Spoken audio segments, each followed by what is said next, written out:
Hey guys, and welcome back to Let's Read Asphyxia. Let's continue with the story.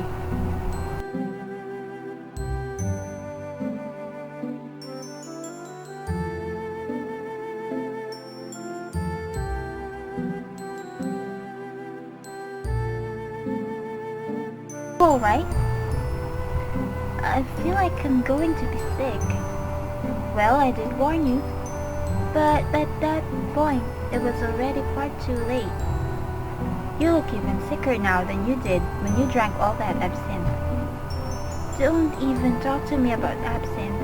I've learned my lesson. I really thought I was going to die back then. I even started to write out my will. Of course, that only made me feel even more terrible when I realized how few friends I have to distribute my unimpressive amount of personal belongings with. How nice. It was the exact opposite of nice. It felt awful.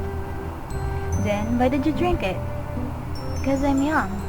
I wanted to try new experiences, broaden my horizons, strengthen my mind. But all you strengthened was your gag reflex.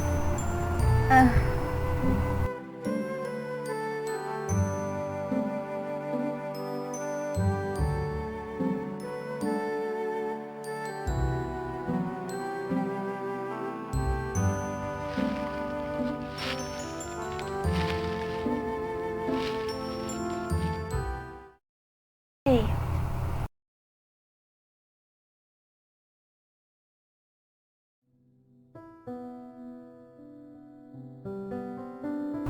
Yes? What do you want? I want the pair of you to pick up your pace. You are slowing the rest of us down, and Miss Pope is growing impatient. That may be the case, but what authority do you have to berate us, Lillian? I have every authority.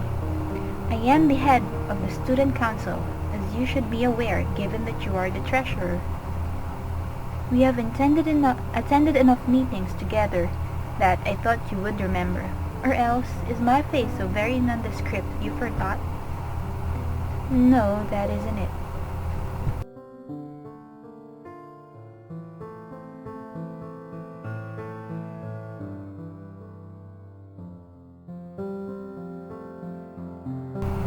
I am surprised that you are speaking to us at all, Miss Student Council President. I thought you would have better things to do. I do. How charming. I could say the same to you. You could at least thank me for my concern. Thank you for your concern, Lillian. I suppose that's fine. Hey.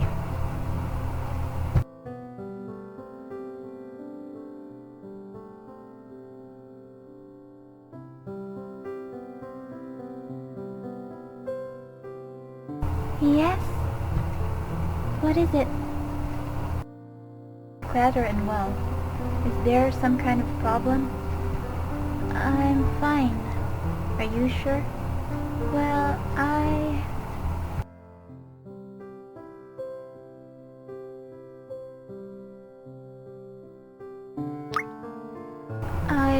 am sorry if I have been acting strangely lately.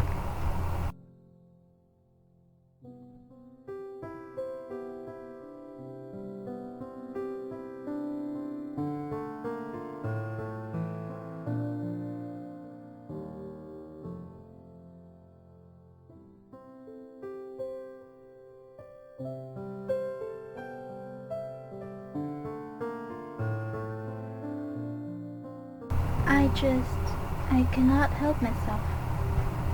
I have missed you so terribly this last 3 months after all.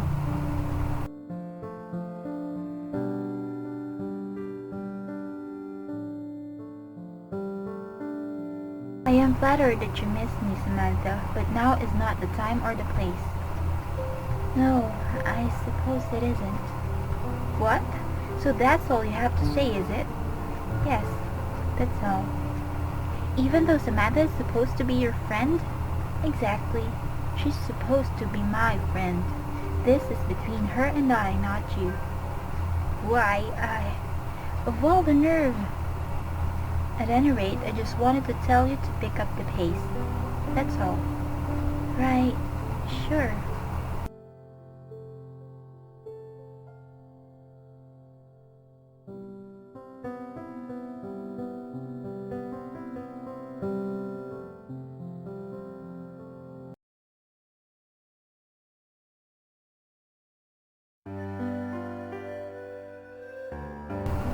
Miss, do you know if we're nearly there yet? More or less. I believe the youth hostel is only a 10-minute walk away. Ah, that's good. My feet were starting to hurt. However, it would be a shame to turn in this early, wouldn't it? It's not even 3 p.m. yet.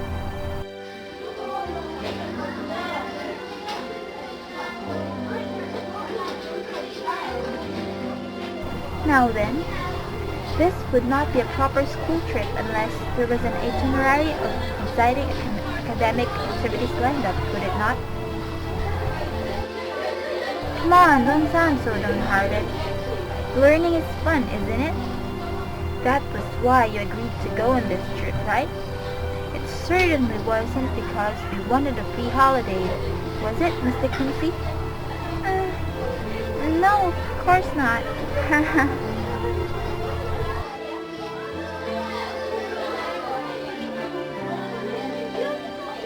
Anyway, I will be handing the worksheets out to you now. They have tasks printed on them that you must complete within the hour. But before that, there's something I need to do. How silly of me to forget. Everybody, stand still and be quiet for a few moments.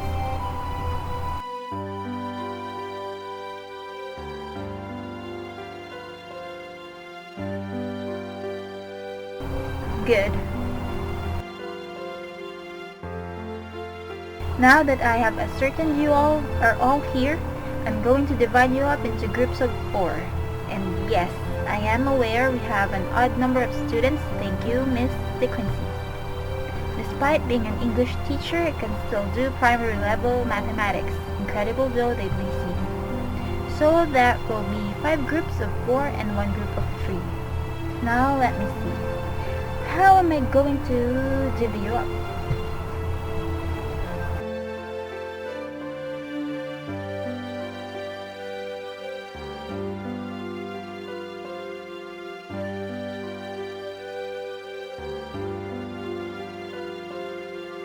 Oh, you girls. You are all so predictable. Are you really that afraid of being separated from your best friends? It will only be for 2 days. Where's your sense of adventure? I always thought an integral part of any school trip was to have new experiences, to interact and form bonds with others you would normally avoid. Isn't that right?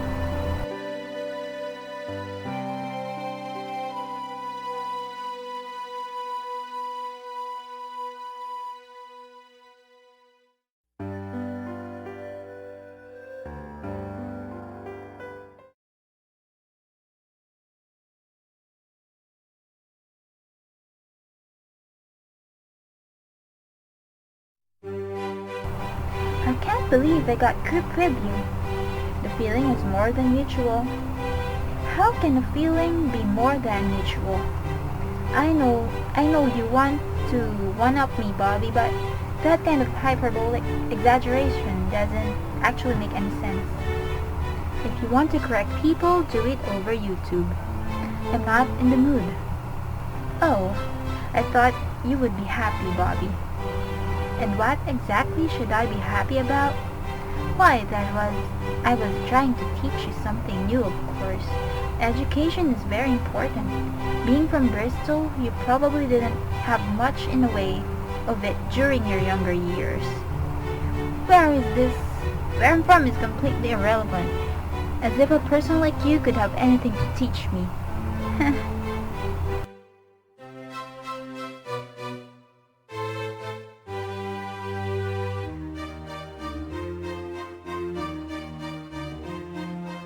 You trying to talk down on me? You? Perhaps I am. What of it? I hope you haven't forgotten, Bobby. That I am Lady Georgia Gabriella Byron, the 6th Baroness of Byron. Of course I haven't forgotten, and it is unfortunate too. If I could, I would erase every single memory I have of ever interacting with you. Jealousy can be a very bitter pill to swallow, can it? Why would I be jealous of you? Oh, I don't know. Maybe it's because I am a real lady, while you are nothing more than the daughter of a milliner from Bristol. Milliner? How rude! But sometimes it is necessary to say rude things to stop certain people having the delusions of grandeur.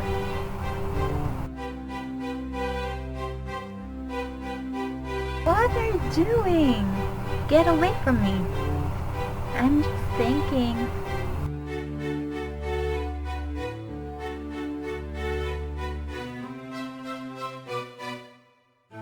Just because you know how to use a curling iron, that does not mean you are a lady. You might have a pretty face, but that won't last for long. My title, however, is something I can never lose. I'm always going to be superior to you, no matter how long you spend fussing over your hair each morning. So, if I were you, I would think a little bit more seriously about how you address me in the future, my dear Roberta. You... It was what? Exciting? Thrilling? Did it make your heart skip a bit? No, that wasn't. You pushed it too far this time around. I know I did. It's what I do. The real question is, how are you going to respond?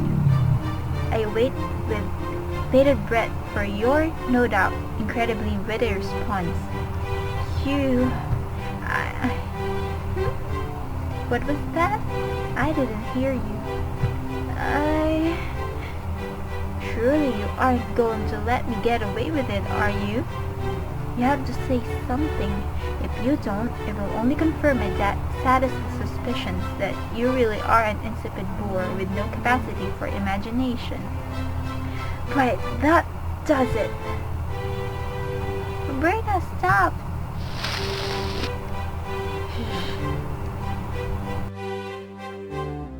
Roberta, don't. It's what she wants. Are you saying I want to be punched? You think I'm a masochist, like you? I just dislike confrontations, that's all. Especially when they are as needless as this. We will not get anything done this way, and I do not want to watch the two of you abuse each other.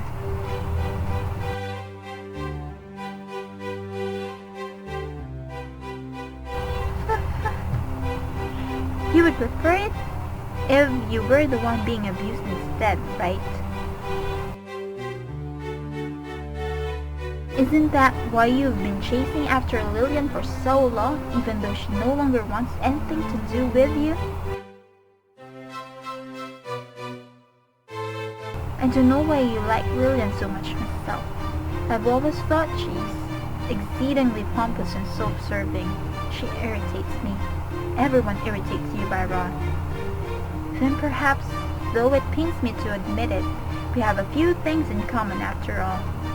Sam, on the other hand, you just can't help yourself, can you? Lillian could break all your fingers and you would still thank her for it. Don't you think that's kind of pathetic?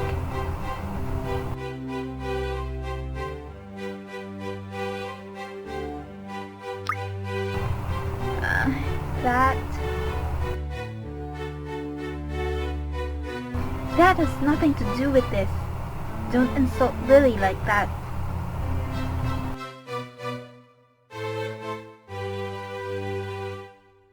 You're still trying to defend her, even though she isn't around to appreciate it?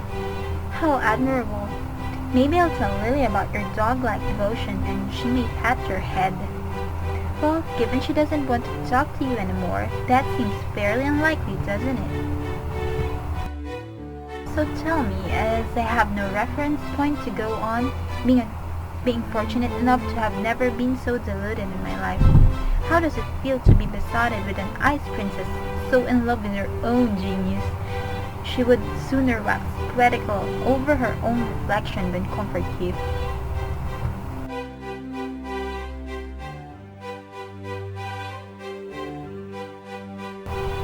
Now, let's all try to get along, shall we?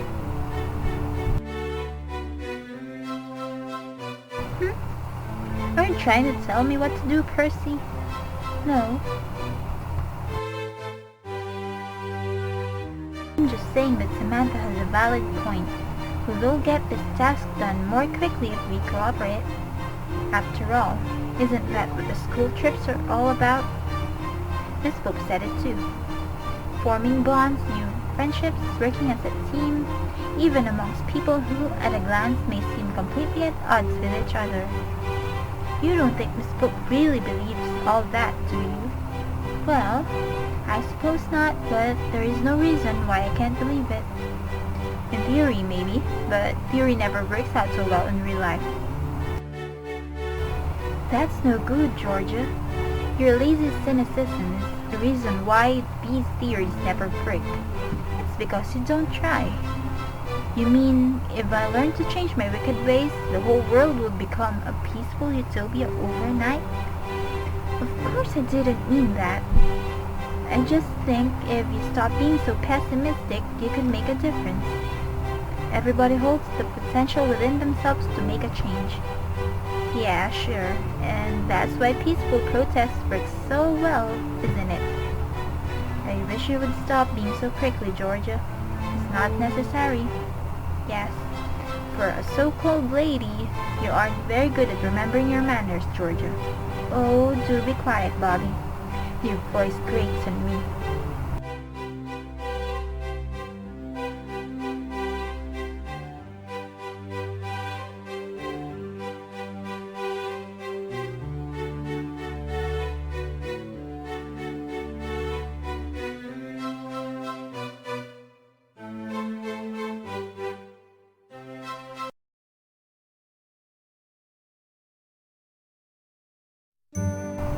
So, we are supposed to be examining the effects of glaciation in the surrounding area.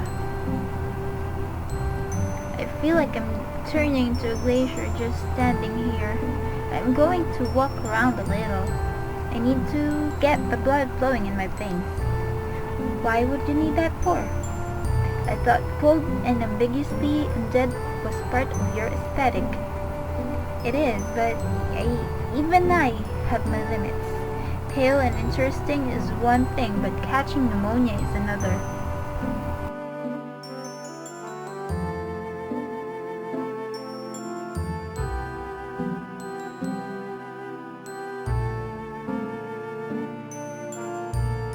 I don't think we should walk around too much. It sounds like a bad idea. Why? Where's your sense of adventure? Need I remind you, Georgia, we are on a school trip. There are certain guidelines that need to be followed. We can't go wandering off by ourselves. We might get separated from the other groups, so I don't want us getting lost. You would say that, Bobby. You're such a killjoy. I'm not trying to be a killjoy. I'm just being sensible. Say what you want, but it all amounts to the same thing. So the first activity we're meant to do is,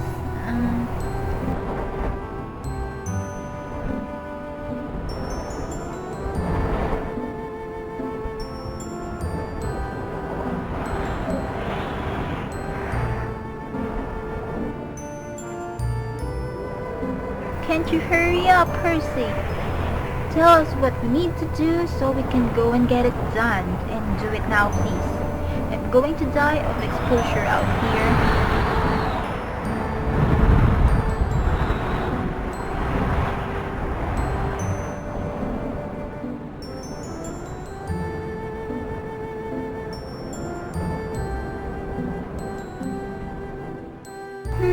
Let's see. Our first activity is... Will you take this for a moment, Sam? Oh, of course.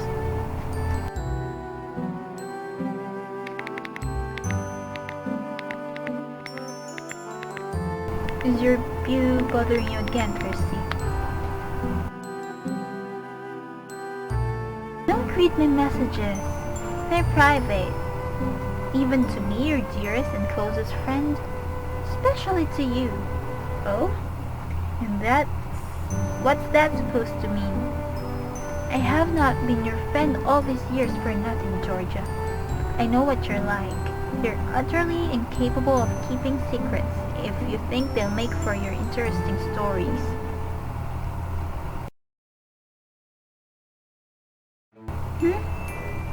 So it's a secret now, is it? That sounds awfully suspicious to me, Percy. What could you be saying, I wonder? What does it matter? You never let me read your messages to your brother. Why should I let you read mine to my boyfriend?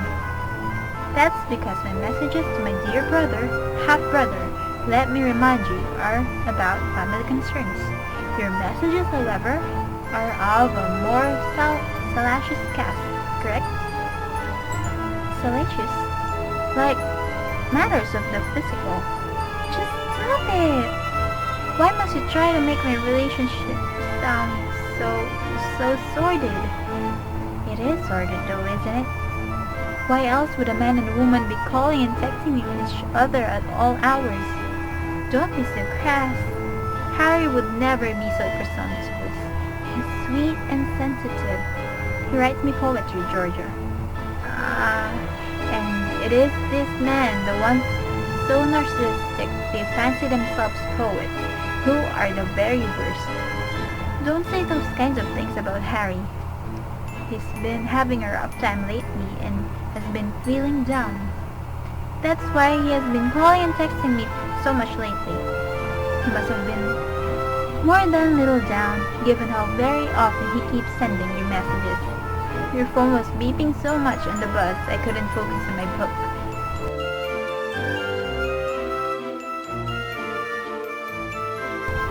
We have a very strong bond, that's all. Harry tells me everything.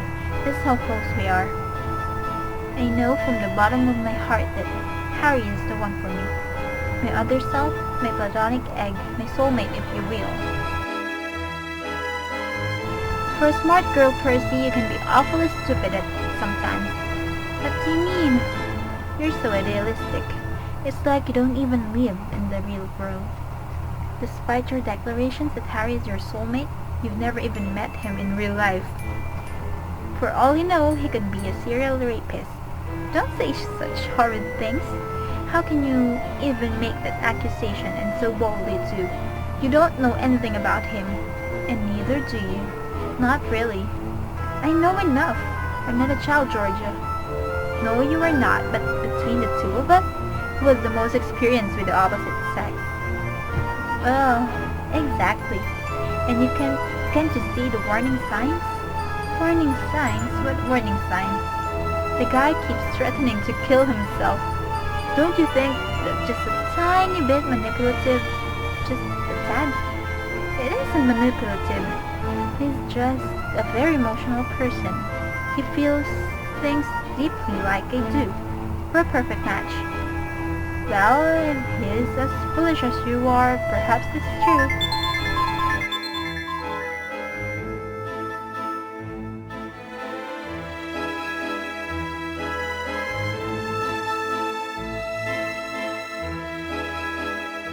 Hey, I thought we had work to do. Can we save all this chatter for a more appropriate time? Oh.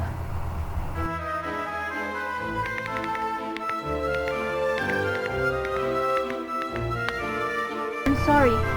I got a little distracted. I can see that much. Sorry.